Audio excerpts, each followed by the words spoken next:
Good morning and welcome to Bernadoodle's Barnyard.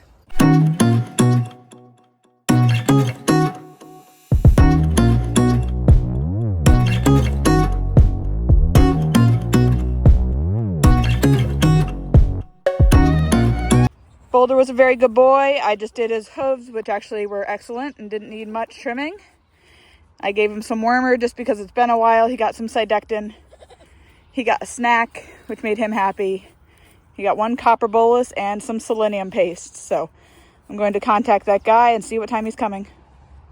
Good boy, Boulder. It's father and son next to each other.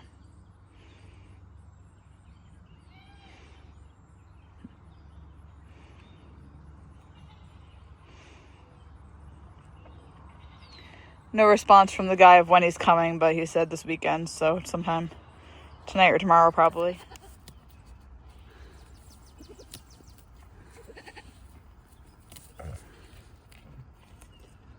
So today is Saturday. We're working on finishing up filling these beds. My husband put down some wood ash and oyster shell, and then we're topping them off with this dirt, which is what was the top layer of the old garden.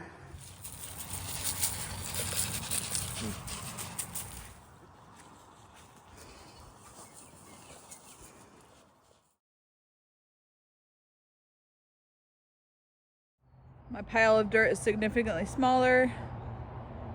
Today, this whole side is completely done. And this side is mostly done except for these 3 beds here, which we've realized need to be pushed back a couple of inches. Our line must have gotten messed up, so those 3 beds are 2 to 3 inches off of the 7-foot spacing we want here. So we'll finish those up another day. We need to move them, burn the tarp out, and then fill them up with dirt. The guy who said he was getting Boulder this weekend, he said he also might get the last weather I have, Inigo. So we'll see about that. He's not being a very good communicator, so hopefully he actually follows through and ends up taking those 2 boys. My rhubarb's already looking happier now that I got it out of its bucket. Lots of new growth, and it's just perking up. Had it in that bucket for over a year. It's Sunday morning. I haven't had a confirmed time from that guy yet on when he's going to pick up the boys. So I have a really bad feeling that he's going to flake on me, but we'll see. Good news is, by communicating with this guy, it did give me a really good idea to try to sell my last weather, rehome him with Boulder. So I will be posting them as a pair if this guy doesn't follow through. Goat rehoming is the most annoying part of raising the goats for milk. I have to rehome the babies or otherwise choose to eat them all, which I don't want to do because, especially the fact that they're minis, it's just not really worth it to me.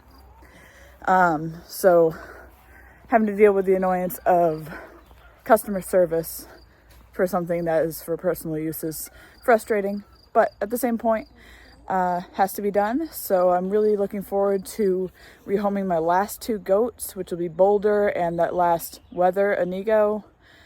And hopefully this guy follows through.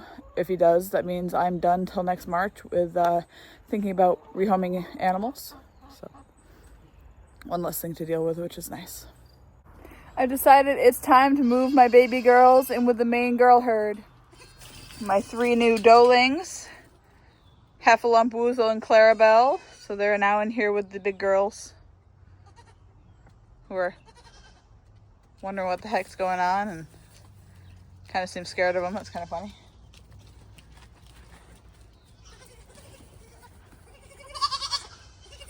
They're going to stick together for a while.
So I can't believe it, but it's already almost the anniversary of when we had the rabid raccoon attack our goats. So we went on vacation and my mom was watching the animals and she heard a screaming around midnight. She comes out and a raccoon was dragging my baby goats around. We had 2 adolescent goats. They were still about 30-pound animals. And this giant, probably 35-pound raccoon was attacking them. So she grabbed Mickey. He had bites all over his face and legs, and she brought him in the house. And we were assuming that the other baby goat we had in him, which was Rubble, was dead because she couldn't find him, and we were 6 hours away. I couldn't get here to help, which was so stressful. This is why people don't leave their farms.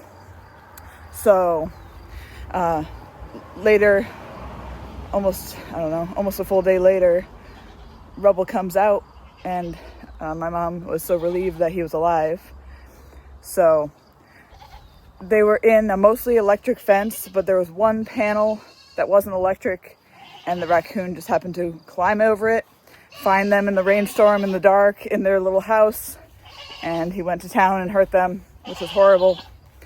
So a little while later, I called the vet, got the goats their rabies shots, but unfortunately it was too late for Mickey, because apparently how rabies works is the closer it is to your head, the faster it's going to affect you. And since they were young goats, they've never had a rabies vaccine before. Mickey ended up getting rabies and getting the symptoms. So a little while later, a few weeks later, I think it was 6 weeks, I was out here and Mickey was having some really strange behaviors and screaming at the top of his lungs. So I carried him to the vet. And it turns out once we had him tested, he did have rabies. So in order to test a goat for rabies, they have to kill it, cut its head off, and send that head in for testing. So we lost Mickey that day.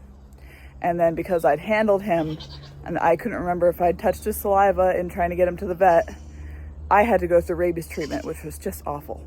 So if you want to check out those videos, I'll add them up here at the end of the video. And Mr. Rubble had to be in quarantine for 6 months. It was brutal, the poor thing. So right now he's doing great. He's getting ready for his breeding season.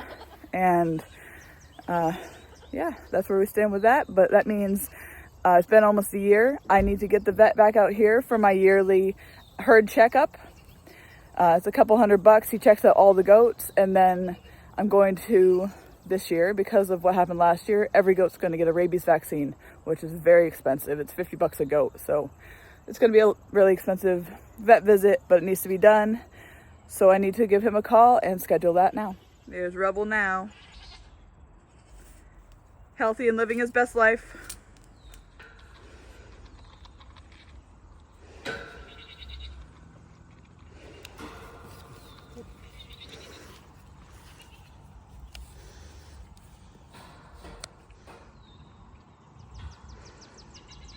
The gentleman who was supposed to come for Boulder this weekend flaked out on me, I believe. He kept trying to get lower price, and I already had him and the weather for half of what I wanted them for. So I said no to the lower price, and I haven't heard back from him. So I'm assuming we've lost out on that new home for the boys. But at the same point, I can't just give them away. So we're going to have to keep searching for a home for Daddy Boulder here and his son, the weather, Inigo. How you doing, Pony? Pony likes his new routine of coming out to eat his pellet in the morning.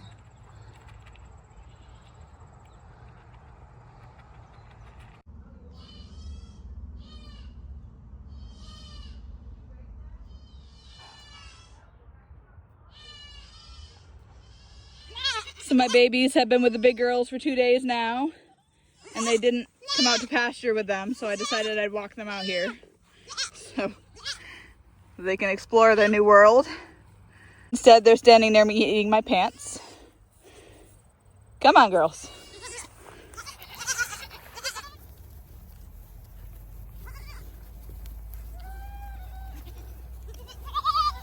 So they'll be happy once they figure out they can come out here and get some fresh grass.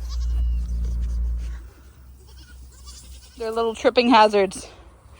Very underfoot. You girls nervous? It's okay.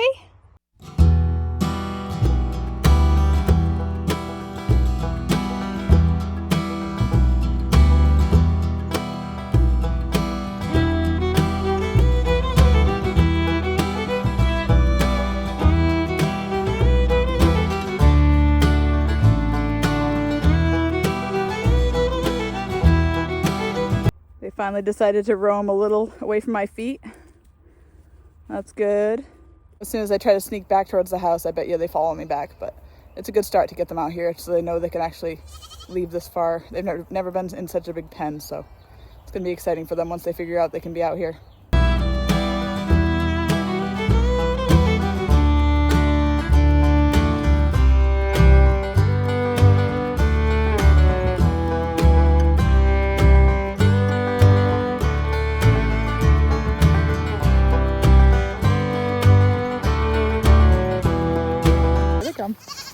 Stay out here. You do not have to follow me back. I tried. They're just gonna follow me back.